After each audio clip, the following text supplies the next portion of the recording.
Mrs. ANSTEY'S SCARECROW by W. H. Carr. Killing Anstey by the remote, impersonal impact of a bullet, he saw, would never be satisfaction enough. A club, now, was hand-filling, satisfying.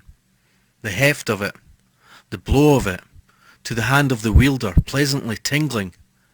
In his imagination he could already feel the impact of it on Anstey's skull. Ah, so. It was not that Lawson decided to kill Anstey and then went looking for a club.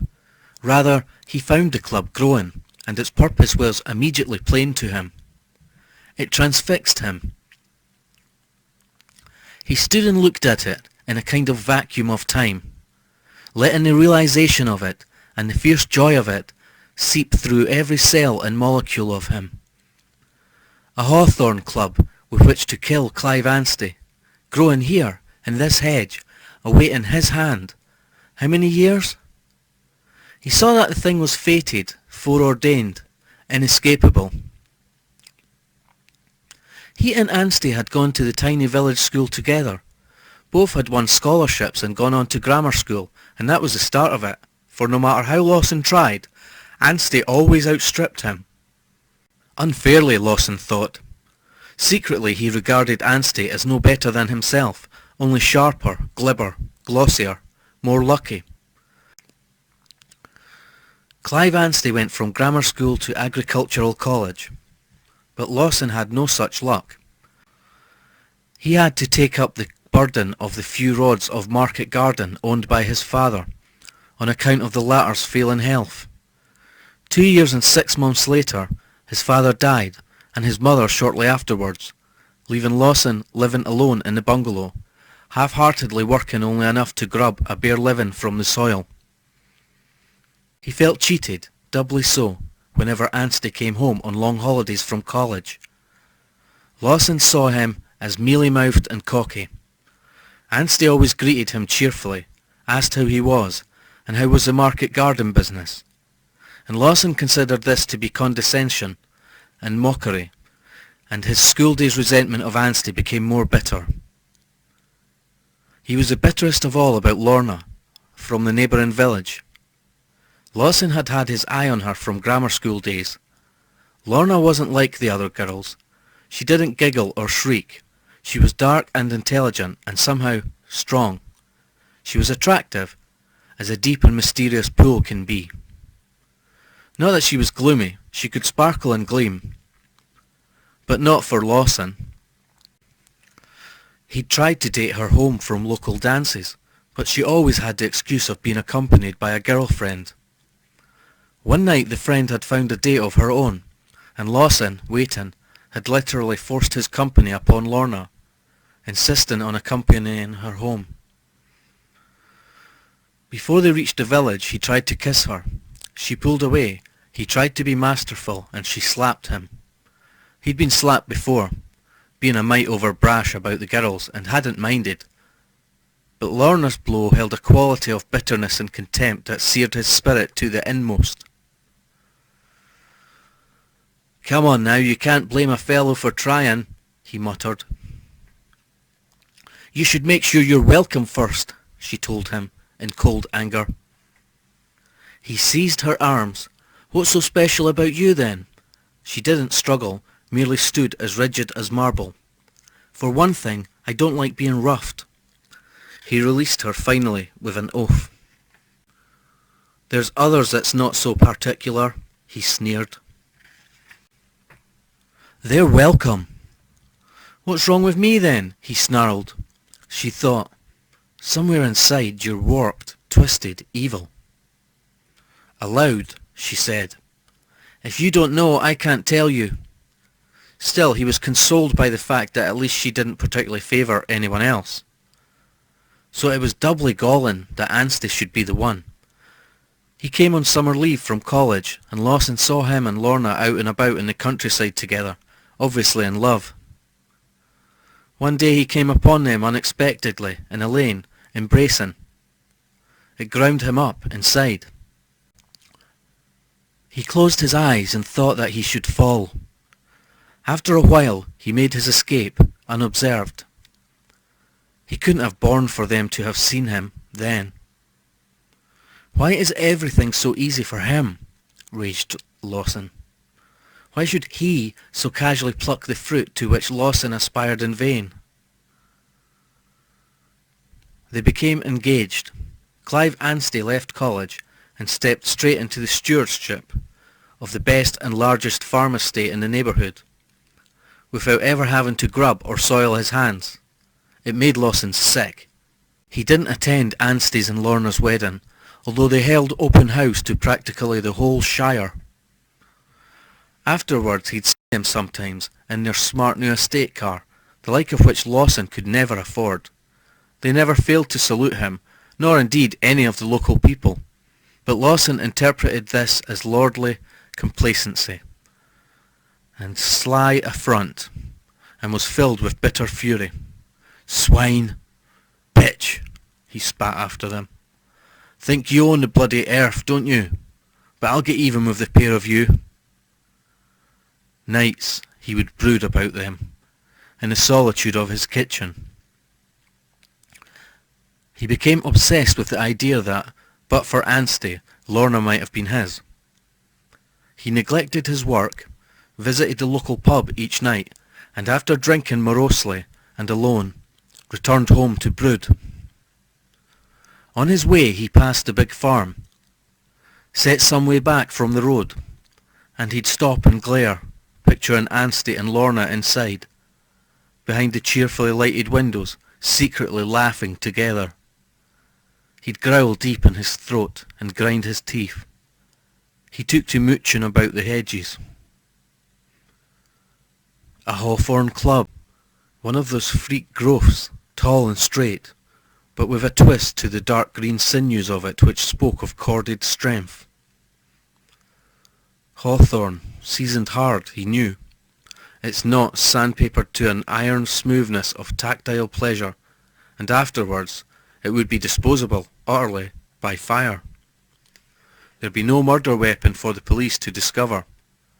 Just about the right thickness, too, for he might have to carry it about his person, truncheon fashion, for many days, awaiting his chance. He went back and sawed it in darkness, and put it in a dry dark cupboard to season, after sealing the cut ends of it with candle wax, so that it would not dry too quickly and split. From the cupboard he would take it out, nights, and appraise it, hefting and visualizing. So, he would drill the core at the root end, and tap into it a long rod of lead, snugly weighing. The hole he would stem with a plug made with the offcut of the upper growth, smearing it with impact glue, and tapping irremovably home. He pleasured in the doing of it. The finished club was a joy to feel, and heft and swing. Like this, he said. Ah, ah, ah.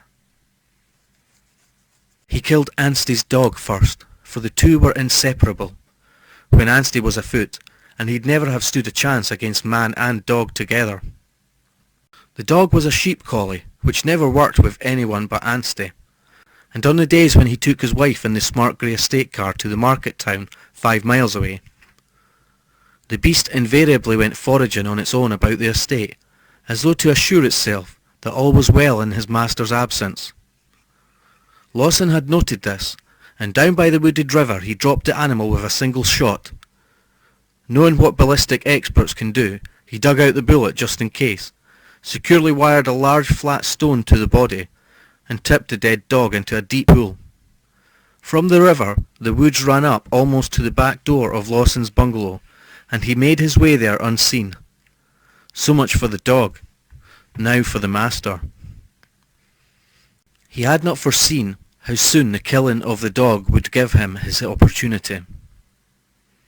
The very next day he saw Anstey coming along the weed-grown path to the bungalow, and was at the door before Anstey knocked. "Morning," said Lawson. Anstey looked at him with a distaste which he strove to hide. Taken in Lawson's unkempt, neglected appearance, he sensed a concealed mirth, a sly malice about the man. He fancied he intercepted from Lawson's eye a shaft of covert triumph, quickly hooded. "Mornin'," he said shortly. "You haven't seen my dog around, have you?" Lawson pretended to consider. "Jip, not this morning. He missin'. Since yesterday. He generally meets the car. Yesterday he didn't. I whistled around for him. Last thing. I was afraid something had happened to him when he didn't show up this morning. I was sure of it. I've been asking around. Someone heard a shot yesterday down by the river. None of my men owns to fire in it." "That'd be me. Shot a rabbit," said Lawson quickly. "I see." Anstey knew that Lawson augmented his income from shooting rights on the estate. "Did you see anything of Jip down there?" Lawson quickly made up his mind. The situation seemed to be ideal. It was known that Anstey was out searching for the dog, afoot. If he didn't return for lunch or even tea, it would be assumed that he was beating the countryside and had gone far afield. No immediate hue and cry would ensue. There'd be plenty of time. It seemed that fate had played into his hands. "As a matter of fact, I did see Jip down there," he said slowly. "You did? Whereabouts?" "Right where I shot my rabbit. I flushed two, got one, and Jip shot past me after the other one. I had to hold my fire. I don't know where he came from. Didn't see him before that." "Which way did he go?" "Upstream. I soon lost sight of him among the trees. I came home then. I only wanted one for the pot." "Show me," said Anstey. "He may have broken a leg or something." "Sure, I'll get my jacket." As he accompanied Anstey into the woods, the slim hawthorn club with its weighted head swung down his right trouser leg. In his jacket pocket was a long polythene bag. It was easy, for Anstey did not suspect. They came down upon the bottom woods by the river. Lawson showed Anstey where he had purported to have shot the rabbit, and pointed upstream in the direction supposed to have been taken by the dog. Anstey moved off that way through the trees, and Lawson followed close behind, loosening the cord loop by which the club depended from his trouser band. He slipped his wrist through the loop. Anstey stopped and put two fingers in his mouth, as if to whistle for the dog, and Lawson raised his club in a smooth motion and struck hard the back of Anstey's skull. Anstey pitched forward like a felled ox, without a cry. Lawson did not finish him there and then, but stayed his hand.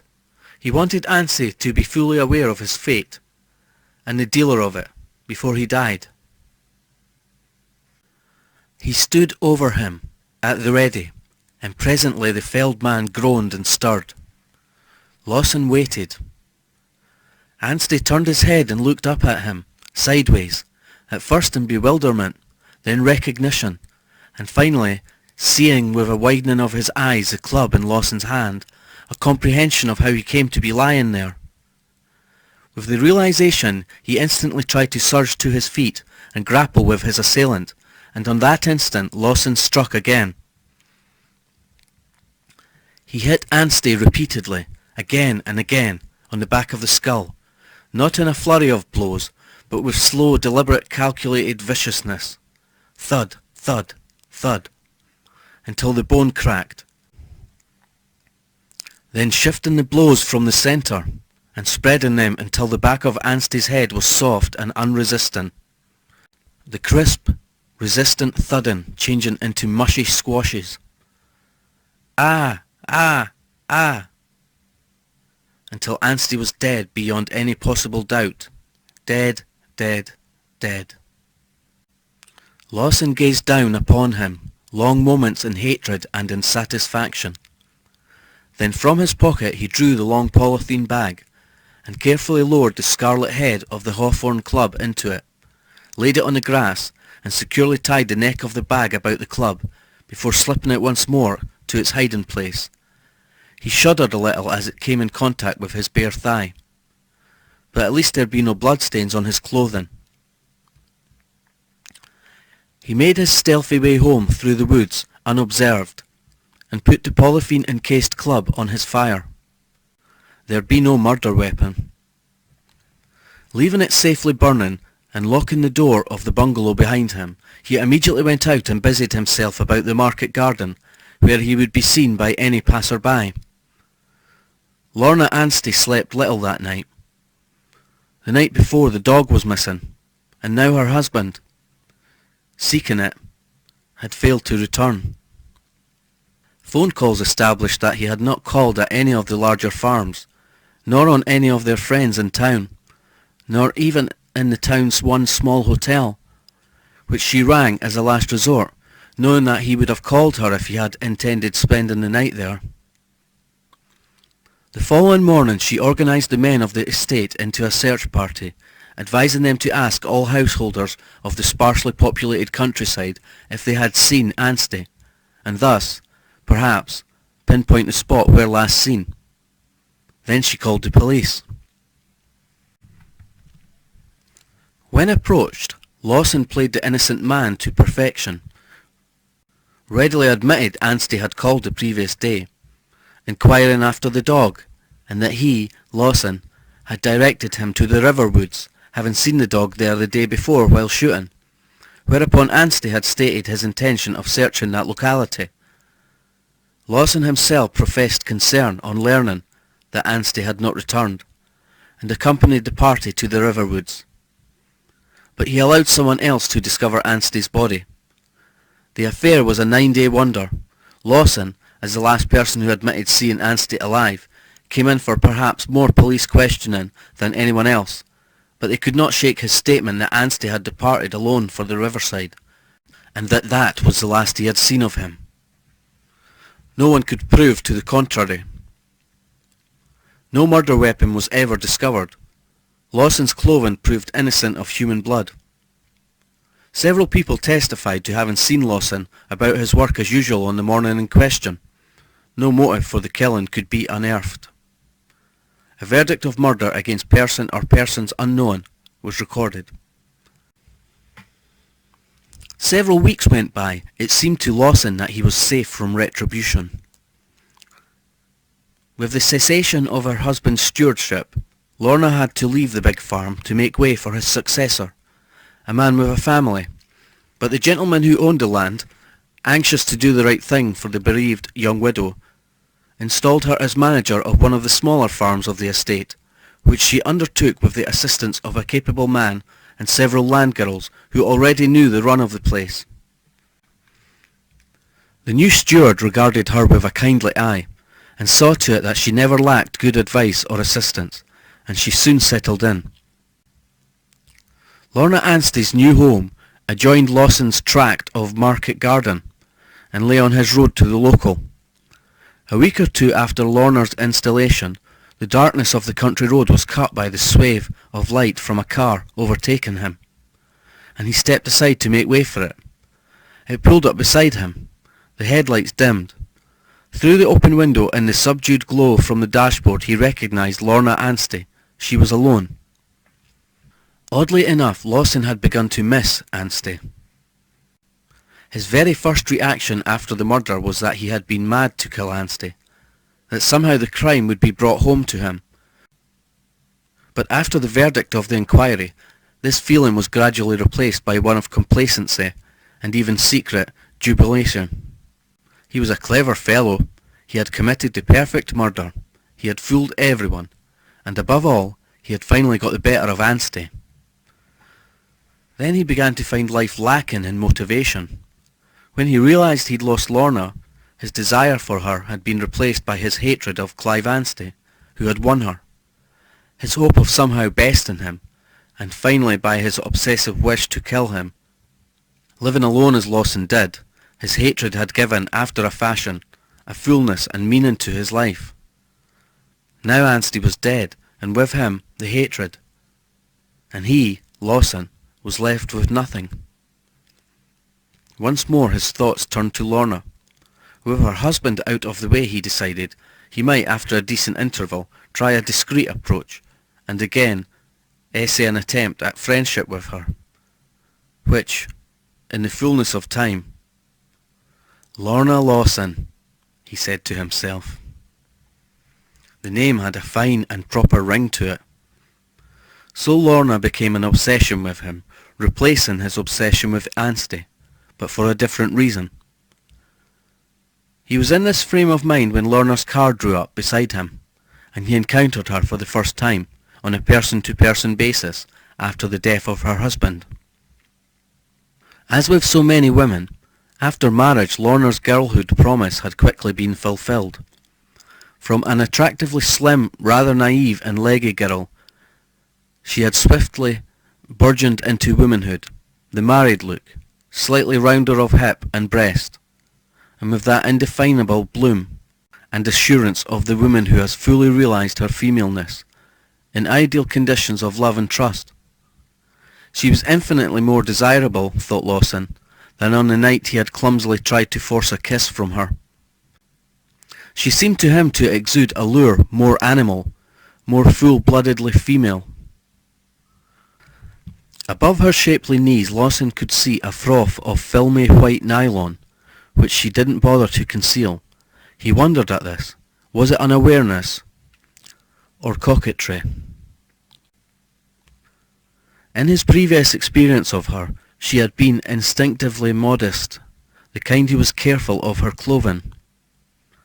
Lawson experienced something he hadn't felt since the day he had murdered Anstey, the surge of male hunger in his loins and belly. "I've been meaning to tell you, Lorna, Miss Anstey, that..." This sudden encounter with her, his feelings for her, the dark thing in the secret but imminent part of his mind, flung him into a flounder of speculation and indecision. "I've been meaning to tell you, Lorna, Miss Anstey, that is..." He groped. "I'm sorry about... "Save your sorrow for yourself," she said, in a voice edged like a chilled razor. "I know you killed him." The words smote about his ears like thunder, and he staggered. I know," said Lorna Anstey. "It's plain to me. He was struck down by a coward's blow, from behind. No one could have crept up on him to do that, unawares. He was with someone he knew and trusted. You," she said flatly, as though he hadn't spoken. "And I know the motive, though it was one that wouldn't have been considered if I'd mentioned it at the inquiry." She gave Lawson a level and penetrating look. "Jealousy. You were jealous of him. He was a better man than you. He bested you at everything, didn't he? And he had me. You couldn't bear it, could you? You're warped, twisted, evil. I've always known it." Lawson, in shock, gaped at her, his slack mouth working soundlessly. Lorna pressed home her advantage. "You killed the dog first, then him. Don't deny it." Lawson was in no state of mind to deny it. He was unmanned. This encounter, her onslaught, had been so unexpected that his tongue felt paralysed, swollen and frozen in his mouth. "You think you've got away with it," she pressed on inexorably, "but you haven't got away from me. Now remember this, Andra Lawson, because I'm speaking to you with my soul. There's a legend of witchcraft in my family. Always, one daughter in each generation has the power. You can't ignore it. It's been so for hundreds of years. This time, I'm the one, and I've known it since I was a small girl. I knew it by instinct, and my grandmother recognized it and taught me, and I've studied. There are books. And I'm dedicated to your destruction. Watch out for the crucified man." She slipped in the clutch and the gear lever and went blazing into the night, leaving him in a drench of fear and speculation. Lawson sat long into the night speculating on his encounter with Lorna. Time was when he could have dismissed what she had told him about being a witch as a farrago of the purest nonsense. In spite of allusions in the press to witch cults, covens, and black magic ritual killings, the idea of Lorna, whom he had known since childhood, being a witch, would have struck him as utterly fantastic. But now he was in no state to laugh the thing away. He had committed murder, and thought to have got away with it. Then the wife of the murdered man had told him that she was a witch after taxing him with the crime. 2. She was the woman he desired, who had become an obsession with him, a fever. When she had spoken to him this night, the effect was as though some terrible power had gripped his very soul and shaken it almost loose from his body. The words she had said were burned into his brain like a brand on a beast. I'm speaking to you with my soul. One daughter has the power. I'm the one, dedicated to your destruction. Look out for the crucified man. Ah, but those words had encased his heart in ice. What terrible illusion, what symbolism was this, and what did it terribly portend? The following night, as in the deepening dusk he made his way homeward alone from the local country pub, the first terror fell on Lawson. The vagrant, fluttering movement plucked at the corner of his restless vision, and when he turned the thing smote him fully, like a blow between the eyes, and the black icy waters from the nethermost well of fear surged, shocking and rocking and seething up through the labyrinths of his brain, well nigh submerging him, and almost he fell, for, framed in the gate gap in the tall hawthorn hedge that brinked the narrow road to the right of him, Clive Anstey was resurrected, tall and terrible, and darkly striding upon him. Then, as Lawson's knees crumpled, and in the moment before the black waters would have entirely closed over him, the man in the field wavered, and like one magic lantern slide replaced by another, in a flick became a scarecrow instead of a man, with one leg pole stiff, and the other a mere empty, flapping. But although Lawson's stopped heart leaped to life again, and the blood began to course once more through his frozen veins, the toad-cold hand of fear still grasped his throat. For every hair on his head stiffening, he saw that the scarecrow wore the clothes of Clive Anstey, the ones he had worn when Lawson killed him. Tall it was to fit the clothing of the dead man, and broad in the shoulder yet gaunt. Beneath the brim of the tweed trilby, the face was a shadowed hollow of menace, and in that setting and that attire it seemed to Andrew Lawson that he sensed the ghost features of Clive Anstey. And silhouetted with arms outspread against the ghost light of the horizon, the imagery was that of a man crucified. This, then, must be the thing of which Lorna Anstey had spoken, portending... what? And what manner of woman would make such a thing of her murdered husband's clothes? Only a witch kind, he answered his own unspoken question, telling it to his shrinking soul, in the chill breeze that clammied his sweat. He plucked his lip as he scurried homeward, not daring to look behind, only aside and aside in the piling darkness.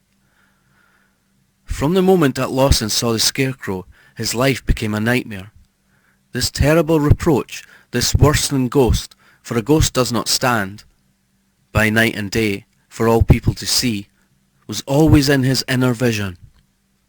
What peace of mind could he ever have knowing that there, in that direction, over that hedge, stood the likeness of his victim, brooding in the very clothes of him, with the wind giving them the simulation of ghastly life? What could he do? Attack it? He quailed at the thought. Burn it? No, he was afraid it might be a trap. He might be seen. Even if not, such a burning would be sure to cause renewed police investigation, because who would set fire to it? Only the guilty. He did not believe that Lorna Anstey would go to the police, with what were, after all, unproven suspicions. In any case, he was convinced that what she had in mind was something more terrible, and the more dreadful because of its uncertainty.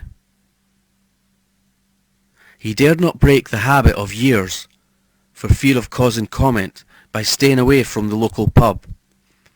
He wondered if the other habitués had noted the gruesome fact of the scarecrow's garb, whether they would comment on it.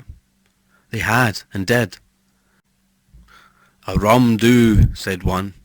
"Doesn't seem natural to me," said another. "'Tain't natural," foreboded an ancient. "Oh?" From his tone the other scented something. "What do you think then, Tom?" "It's supernatural," said the old man. Nobody smiled. "What do you mean by that then?" "It's a haunt. That's what it is. She dressed up that scarecrow in her dead husband's clothes, the very ones, mark you, that he was murdered in, to haunt his murderer. Aye, and to hunt him down." A chill silence fell on the listeners. "Do you really think so, Tom?" Someone broke it at last. "Mark my words, that thing was put there to scare more than crows. I shouldn't like to be him as done it, that's all." "God, no," said an odd voice. That night it seemed to Lawson that the scarecrow was a little nearer the gate. He hurried past with fearfully averted eyes, reaching his own front door in a perfect welter of trembling terror. After a sleepless and horror-drenched night, he was impelled, against his shuddering will, to go down to the gateway to look at the scarecrow, to convince himself that it had not changed its position. When he reached the gate, he found a small weathered board tacked to it. On it, crudely lettered in white paint, were the words, "I was murdered." The scarecrow was nearer the gate. The chain was unfastened and swinging. Lawson convulsively looped the chain about the gatepost, fastened it, and fled. He stopped going to the pub. Let the locals think what they would, he could not face passing that gateway, and that thing, in the darkness of night. But he could not help creeping, against his crawling will, each day to the gate. Always it would be unfastened, the chain idly swinging. Each day the scarecrow drew almost imperceptibly nearer. Lawson became aware that however still the day, the scarecrow's clothing would fret and pluck, as if in moving air, and equally without apparent cause, the chain would be swinging, swinging. The very air about that gateway felt alien and chill, as though emanating from a place that was dark and dank. It became a compulsion with him to go each day and fasten the chain. It was much worse than the compulsion which makes people avoid stepping on the cracks between paving stones, or causes them to worry if they miss touching a single lamppost in passing. All they had to contend with was a feeling of vague anxiety. What Lawson contended with was a foreboding and clammy dread, a guilty ague, a bowel-melting terror. It was almost a week after Lawson had stopped going to the pub, and a Sunday morning, from behind the drawn curtains he had peered out at people going to church in cars or afoot, while he had envied them so carefree, and wished that he could join them, though he had never been a church-going man. The sky became overcast, the day dark and forbidding, but that inner compulsion about the gate kept gnawing and gnawing at his vitals, and he knew that he'd have to go there and fasten the chain before he could attain any measure of peace. He knew that once fastened it would stay that way until nightfall at least. Whoever, or whatever, unfastened it did so only at night. The people would be in church now, and no one was likely to be about. He could have done before they started trickling homeward.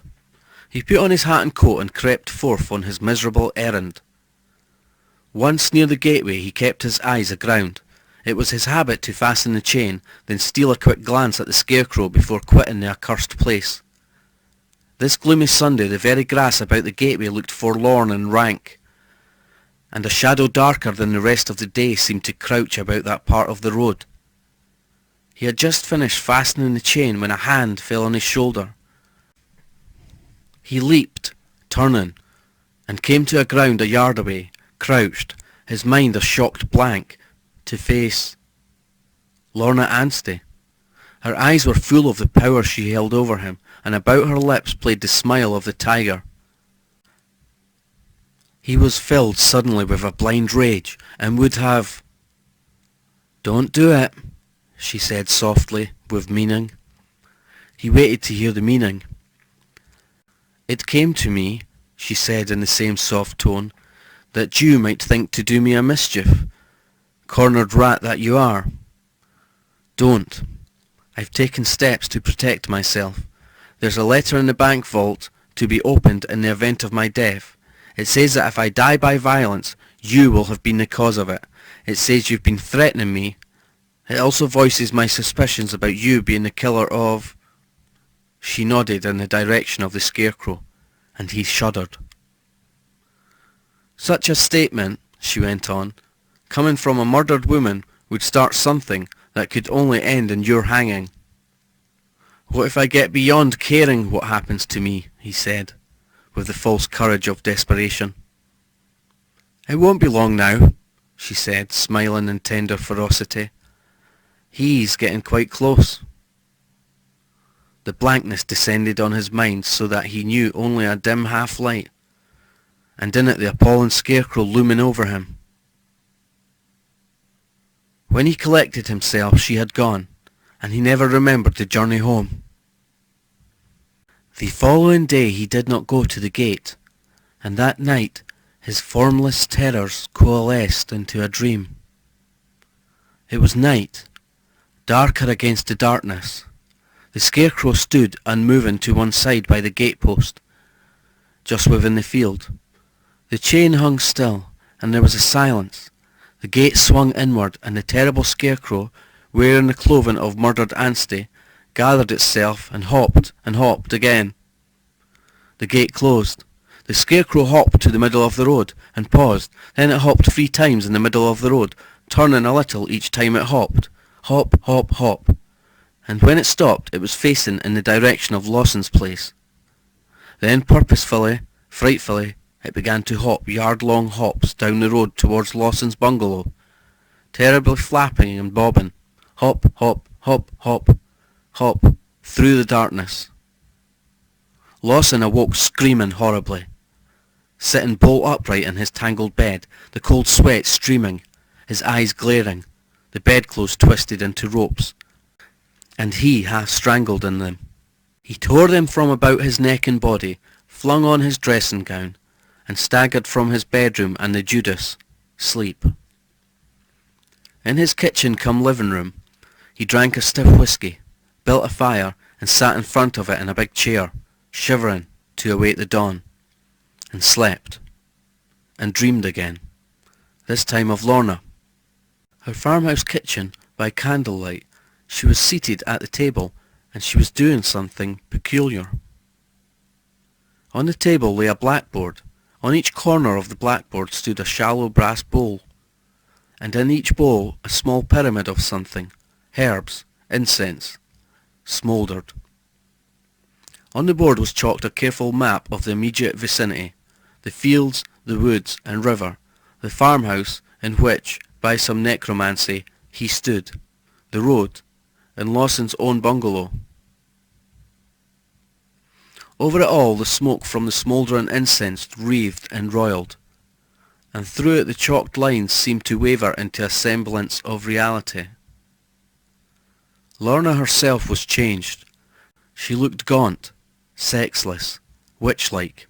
Her eyes glittered strangely in the candlelight, and about her was an aura of implacable intentness and menace. From a thread held between the thumb and forefinger of her right hand dangled a tiny effigy, a mannequin in the likeness of a scarecrow, and Lawson saw that it was suspended over a square on the map, representing the field in which the real Scarecrow actually stood. As he watched in mountain horror, she began bobbing the dangling mannequin in the direction of the road, and he saw that a spent match was placed across the gap in the chalked hedge, to represent the gate. Lorna manipulated the mannequin until it stood just inside the gate, the position in which Lawson had seen it in his dream, which he could perfectly remember in this one. Then she carefully swung open the matchstick gate, paused, and bobbed the Scarecrow through it and into the road, closing the gate behind it. Now the incense smoke seemed to thicken, converging on Lawson's bungalow, and the mannequin began to hop, hop, hop along the road in the same direction. Lawson awoke, cold, to grey ashes in the grate, and a grey dawn light. He awoke in fear, to fearful questionings. Had he dreamed? Or had his astral self, his doppelganger, witnessed horrendous truth? Like most people, he had read his share of hauntings and hexes, of wax images for pin sticking and slow melting, with dire results for the people in whose likeness the images were made. He had heard of voodoo death pointing, and could visualize how potent an effect this must have on ignorant and superstitious savages. But the idea of people or events being influenced by the manipulation of puppets was a new form of witchcraft, at least to him. So now he was faced with two propositions. Either Lorna Anstey, by means of her accursed scarecrow and her claim to be a witch, was fighting him with autosuggestion, aided by such ruses as moving the crow and persistently unfastening the gate chain, or she was really manipulating the scarecrow and the gate chain by means of black art. He realized that his position as her husband's murderer would render him particularly vulnerable to suggestion. He knew, and knew that she knew, that he was distraught, unstable, because of his guilt and her confronting him with it. His only possible recourse, he saw, would have been to do away with her, silence her forever, but she had foreseen this, and foiled him by placing the letter in the bank vault, and telling him of it. There was, of course, one way of ascertaining if she was, indeed herself, lifting and shifting the scarecrow by physical means. Herself unloosening the chain. The chain! Keep watch by night. No, he couldn't. His mind daren't even properly formulate the words. What if, by black art, she were imbuing the scarecrow with a fearful travesty of life? Anstey's life, conjured from beyond the grave? What if the crucified man actually came hopping towards him from out of the darkness, clad in clothes of horror? His whole being recoiled from the thought. Because I am guilty, guilty, guilty. Dear Father God in heaven above, why did you let me? Why didn't you stop me? Guilty. And what will happen when it reaches me? For that must be the aim of her conjurations. No, no, no, no. That way lies madness. I must sleep this day in order that I may keep vigil tonight, because I no longer dare sleep in the night. But try as he might, sleep eluded him, and gathering dusk found him wandering from room to room in the bungalow, distraught, haggard, with redly smarting eyes, his hands wringing and plucking, each at the other, a prey to horror, the grinning skull of my own sin. Blow, stroke, burden, load, bitter, draught, cancer, scourge, lacerate, gnaw, corrode, horrify, appall, hideous, grinding my mind in the mills of envenomed, agonizing. Cowering, terrorized, beset in my own home. Before darkness fell, he ran about preparing himself as for a siege. He laid in sufficient fuel for the night. He locked all doors, even the one leading to his bedroom, lest it creep up on him unawares. The windows were shutterless, but that couldn't be helped. Finally he stood his gun to hand by the side of the fireplace, and settled himself in the big chair to vigil away the long, the dark, the hellish night, and slept, and dreamed. Again he stood in Lorna Anstey's farmhouse. All was as before, only this time her face was alight with the certainty of success, and it seemed that she looked up, her eyes great like glittering silver coins, and he mirrored in them, trapped. "Ha!" she said, smiling terribly. "You see what I'm about, then? Go now, and stand by the gate, and watch the scarecrow. There's hair from his corpse on its head, and finger parings from his corpse in its pocket. and if you know anything at all, you'll know what that means.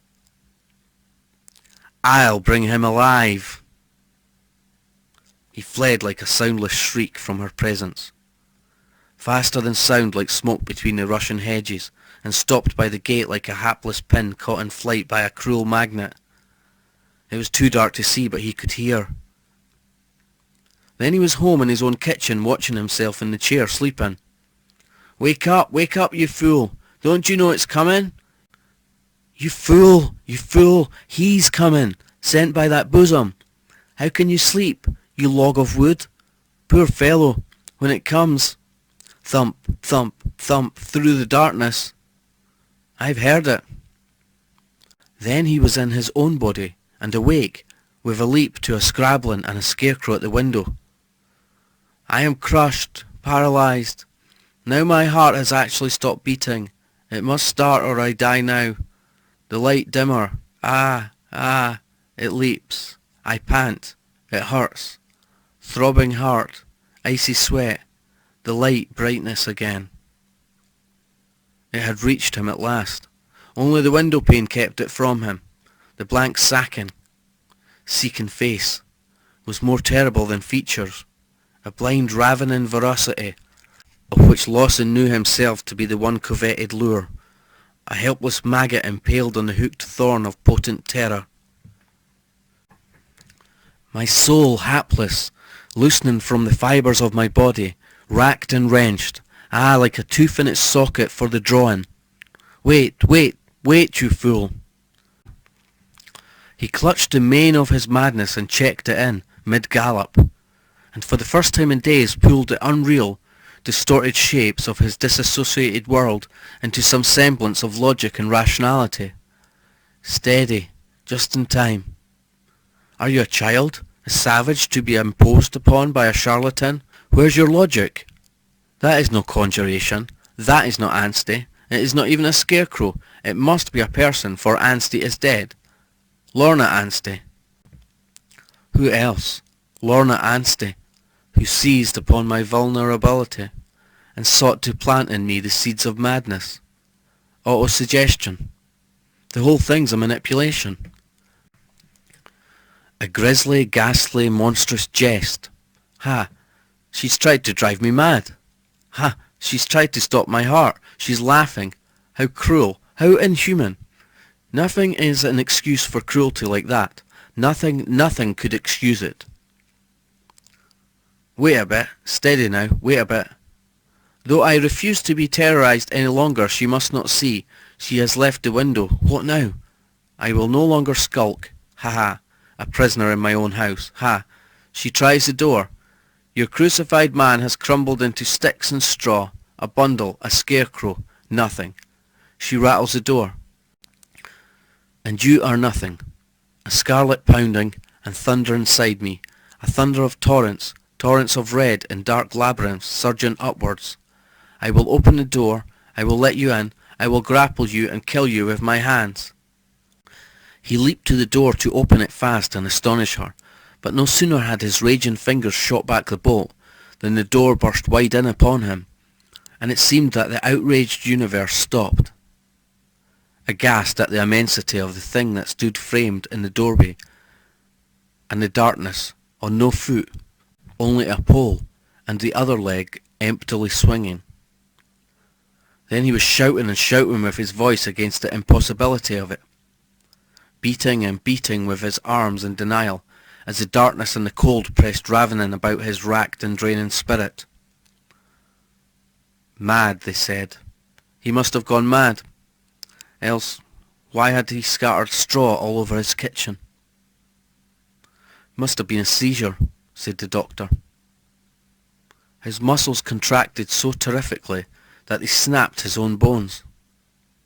They can, you know. Never expected to see it, though.